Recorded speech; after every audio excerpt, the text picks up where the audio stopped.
the residents of Gaza are effectively trapped. This is why. Gaza is virtually surrounded by Israel. The border spans roughly 60 kilometers. It features a perimeter fence as well as special no-go areas. There's the Erez crossing in the north, and then there's Kerem Shalom, a crossing largely reserved for cargo trucks. Israel ultimately decides who comes and who goes.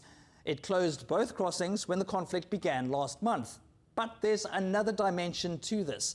Take a look at the red icons. These are crossings which were closed long before the latest bombardment. Factor them into the equation, and it's clear that border posts have been an issue for years, not weeks. And that brings us to the Rafah crossing, the main route between Gaza and Egypt. Aid groups used it to deliver food and medicine over the last few days. People with critical injuries were also allowed out, along with some foreign nationals.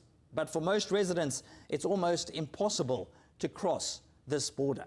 The fact is, Egypt is reluctant to open its doors. President Abdel Fattah al-Sisi says Palestinians will actually help Israel if they flee Gaza.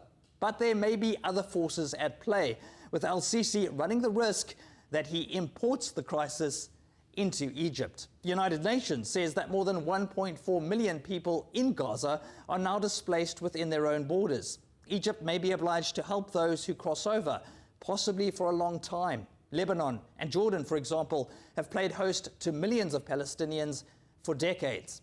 Finally, there's a risk that Hamas will grow roots inside Egypt.